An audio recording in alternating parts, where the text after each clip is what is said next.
Shalom, shalom, bonjour, bonjour, beauté, beauté, bonsoir, bonsoir. Jamboé, toué, bienvenue sur la chaîne Dada International. Les choix de l'excellence avec la femme à plusieurs options, la daronne des multitudes.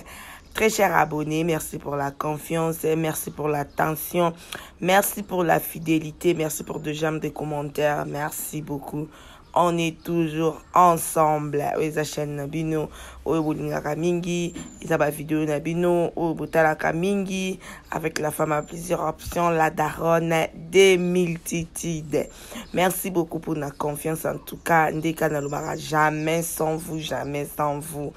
Le compagnon des Dada International, la grande communauté famille Libota, oye, oye, oye. Merci beaucoup à la grande communauté congolaise. Bisous.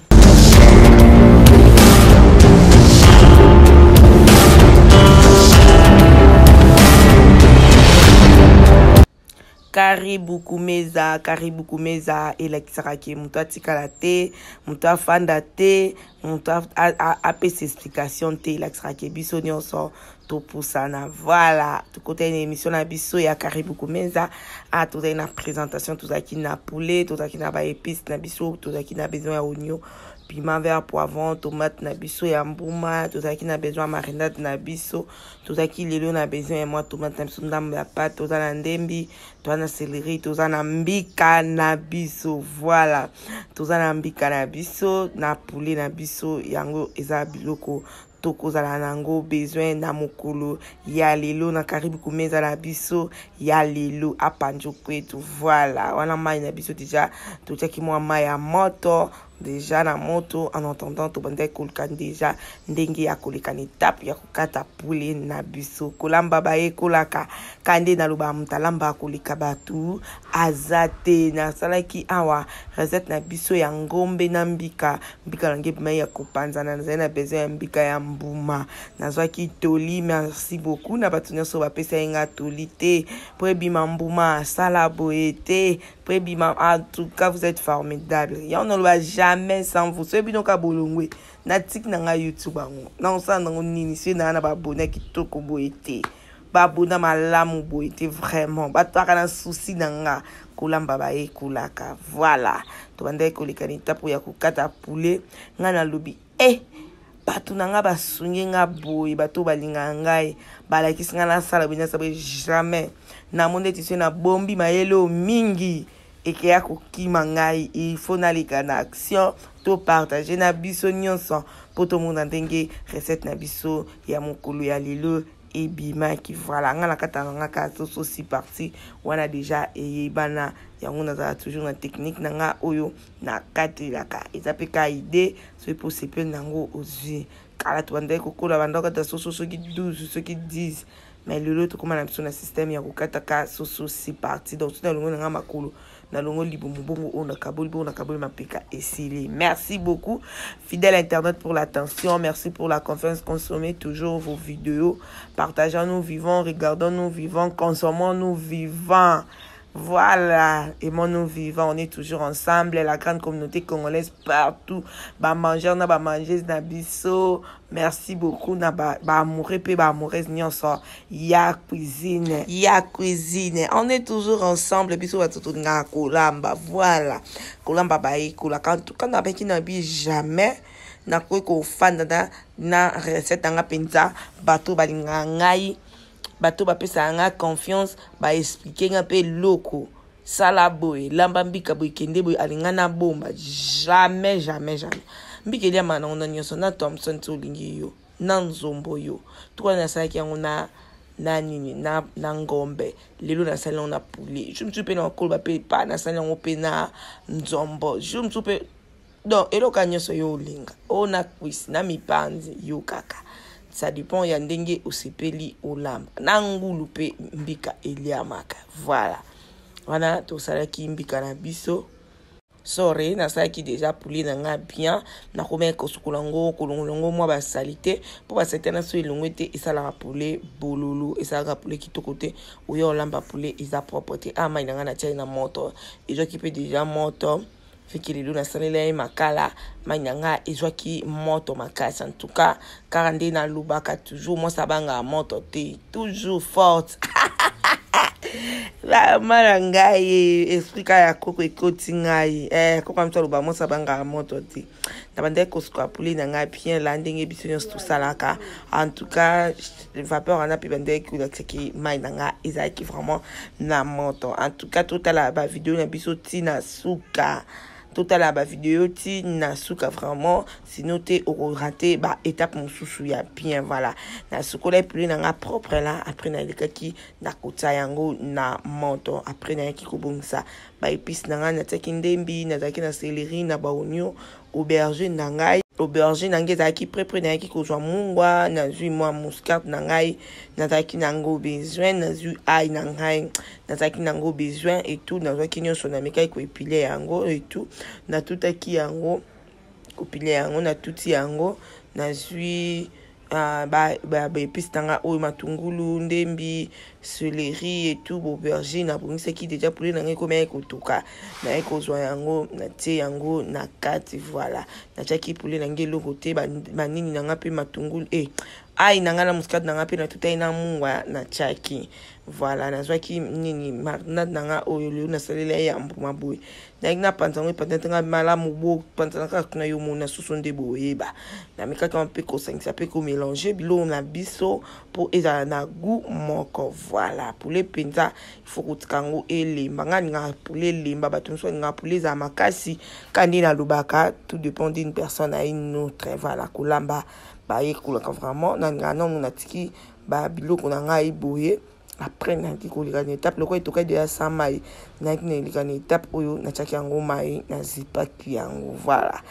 pe be épices na ngeza ki déjà prêt tomate na nga mbuma tomate na nga patouane zaki wana matungu na nga piment muscade na ngai ai na ngai céleri na nga ezaki prêt to koma une étape mususu o ezali bokisa saleté te ezali bokana tutelaki ai ya liboso na muscade na tie mungwa na tie muscade na nga na ekozwa ai na nga na tie nga pana nga uta ai na biloko eswana na biloko ebele. Voilà ezaka donc traitement na koma ko tuta pona sala mélange ya mungwa na ngai esangana na muscade na ngai. En tout cas muscade ezala makasi faut vraiment ko tuta ngona mwa mungwa et puis pour esotaka pe. Voilà na tutaki yango ebelaki elembaki kitoko vraiment makasi ebelaki bien et tout na ki kokoma na étape ya otambika na ngai. Voilà nazwaki maele oyo epa babone na ngai bato balanda tanda international balakisa en tout cas na baki il faut na meka yango pe na trouvaki résultat nazalaki vraiment satisfait mais il faut to kende tina suka poto landa résultat na biso ezalaki ndenge nini. Voilà naziba mungwa na ngai na bongisa ina muscade na ngai nani na bandiko tuta na bandiko sasko mélange en fait pour mbika la nga ekota na ba épices mbika vraiment tango to salango il faut osalango ekota ba épices parce que mbika ezalaka tellement compliqué que ce que côté épices te bo sentir on mai atola mbaki on ngombe atola mbaki on nini au sentir que mbika na yo ezana ba goûter yango il faut vraiment kotango be épices surtout ndenge tozana besoin toujours résultat ya mbika ya mbuma. Donc il faut kotango ba épices très bien là et tangana na ba épices yango moni na tout un nom muscade nanga na tuti mungo nanga na tuti ai après na bandiko tuta ni nanga ezaka kilo soko tango bo na liboka koma kilo yango na koma ki étape na tuti yango to na moni sangani na jusqu'au piment nanga na ti po na nde na tie bo ko kalisa te ke o be épices mate elemba po esenga vraiment otuta makasi. Voilà nazwa ki matungulu nanga nazwi piment nanga ndembi na ngai céleri nanga na chaki na bandisco ko tuta na bandiko tuta na salango mélange en fait mbika na ngai esangana na ba épices nango po epesa mpimbo moko mpifo moko na ese bino bola kanga mpimbo to mpifo nazo comprendre te place wana na iko koleka na étape ya ucha tomate na chaki tomate. Pourquoi? Parce que nazaki na besoin mbika na ngai ekota goût et puis eza na couleur ya pembe te nazaki na besoin ya couleur ya pembe te. Voilà so pour nous kocha tomate te ekokino ka kocha ba épices na yo nyonso. Voilà tant bébé épices na mona ki ke koti bien ton na tout na mona ki koti bien na taki maki na nga po e daraper mbika na kopanza na te. Voilà nazaki lisusu na besoin ya de maki na lekaki na étape oyo ya kotia maki na nga wana derne tuti baepisi tanga bomoni ndenge baepisi tanga na tiaki mibimba me esangani viki na tuti mpenza mbika na nga voilà tokomaki siko na étape mosusu ezalaki étape siko ya kosangisa yango mbika na biso esangana na baepisi esangana mpe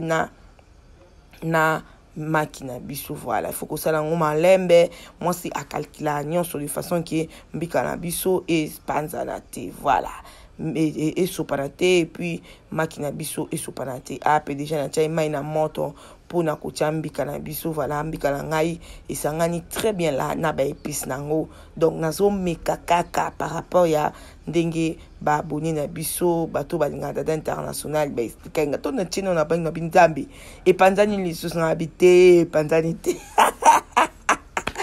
na yesu et panzani te na nke eza mobimba ngabi voilà na banko katambika na penza ki na quantité par rapport à poulet na kuna déjà tout ça qui poulet na biso eza kotoka voilà donc poulet na biso eza kotoka bien aller awa to banda ikutia mbika na biso en tout cas mbika na vraiment eza kitoko j'étais pas déçu en tout cas merci na minonyo sobola tenga na ba commentaire merci vraiment kolamba ba ekola kakaka voilà na taki pinda mbika na bomoni tina se elemba kitoko tina se ezwa ki be épice tina se ezwa ki maki na biso en tout cas ekangama ki vraiment kitoko makasi na bandiko kata yango batamusubi bakata na maboko menga na sepele na na kata na lutu voilà na tikaki yango etokaki et tout après na ki kota la soso na ngai na tala soso na ngai na monaki ke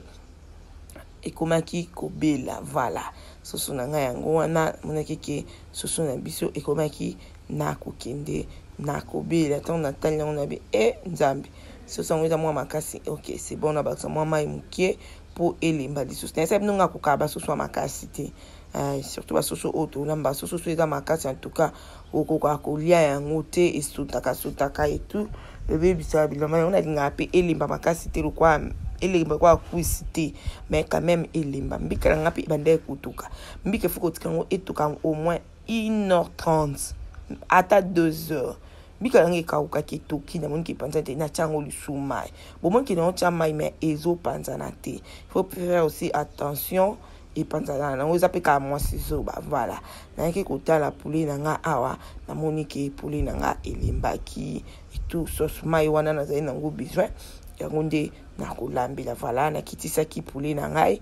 na kitisa ki poulet na ngai kotope na ki kotala mbika na nga na moniki mbika na nga eza kotoka vraiment bien na ba été na tala ono ndenge ezo sala po avant na bando likana étape ntusu na tala pe mbika na nga ikomi étape nini mbika ngeza ki vraiment mbuma ezaki vraiment mbuma na pasola ki on a kati mbika soki ozolamba il faut toujours ko pasola na kati bino mo bomoni kati ezola kisake ebelité bomoni ki mbika elataki ebelité na zwaki mbika na nga na tikaki yango wana nga na yaki na nga ko likana étape ya ko kalinga poulet na ngai voilà na bomsa mafuta wana bien na bomsa mafuta bien après to le kaki étape oyo ya kokalinga poulet na biso pe to kalinga ki tchololololololo mama bomi mboka tato zaiba minketo ndalo babongo membala lilo baloba lisusu te tcholololololo mama bomi mboka en tout cas na kalinga poulet na ngai elimbaki et puis poulet so comme olemba o mona ka so peut-être ka poulet na nga oyo par rapport à ndenge zaki mbisi o mona ke poulet elimbaki vraiment kitoko makasi vraiment et puis ça qui résultat o na zaki nango besoin voilà poulet na ngai na kalinga ki yango en tout cas ezaki bien et côté bepisi bien bande ko pesa ntsunga kitoko bien donc et puis ça qui va résultat nyonso ya bien pour nous avoir besoin et bien voilà abandai ko kalinga wana mbika nga na ezoto ka vraiment da na te kutana na monaki ke mbika nga pe abandai ko kindi na ko bela et tout na baki non mbika nga lokwa dejo ki na ko bela na ko meki ni étape oyo na kalinga epuli na nga nyonso kitoko vraiment na besoin et kalinga ma bien bouillé puis ça nga pe résultat mo ya kitoko voilà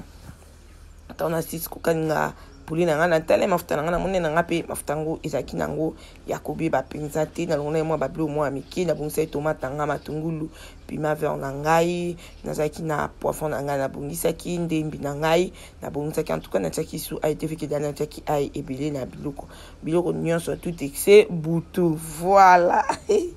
na kidai na okalinga be épices na nga en tout cas na kalingaki yango bien là nazaki be épices na nga na bandai kokalinga yango en tout cas c'était bon tomate ya boîte na lambelaki te na salilaki yango kaka na mbika na salilaki tomate na biso ya mbuma. Merci beaucoup pour la confiance, merci pour l'attente, merci à nous sur beaucoup mitini étape autour ça en tout cas consommons nous vivons na kete kota pe mbika nga na mona kike mbika nga ebelaki mbika ngeza ki mbuma na longi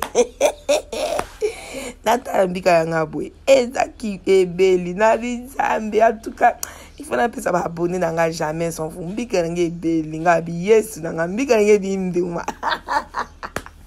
na ya suna technique mususu na zui ya mbika ko mambuma mais ezakaka mais tout a pété na ya tout partager idée na ki zo poulet na ngade na kalinga ki et tout na tsaki na nzungu propre là na tsaka ngona sauce o etikara ki pona zaki na ngana ngo besoin et tout après na ko zo mbika na ngana mélange ki na poulet na nga na mélange qui ensemble et nazaki na sengo en tout cas nazaki résultat nazaki nango besoin j'étais vraiment satisfaite nazaki na besoin ya mbika na nga ezala mobimba boy voilà oui pendant qu'il y en a pas grave mais l'essentiel ba mbuma na nga misusu ezaki bien na ekotala pe bepiste nga on etika na moto et tout na mona ki bepiste nga pe beraki parce que kuna déjà mbiki za ya obela na tsaki on a bepiste tant on a mika qui on c'était bon en tout cas ekotaki mungwa kitoko zaki pe bien oki ko lia ngo bon mais le quoi tout na besoin ya suka étape wana te ya ngo to yaki ko zwa ngo to ki na ngo to mélanger yango na poulet après na yaki ko zwa sauce na ngai on a kalinga ki ya tomate poivron matungulu et tout na bongisa ki na ki ko za na besoin kaka ya mai mukie pona longola sauce na ngai na kikalungu ndi na chaki yango na mbika voilà na vraiment na besoin mbika nga et panzana te faut peka koza na technique na kisko koza njunga nga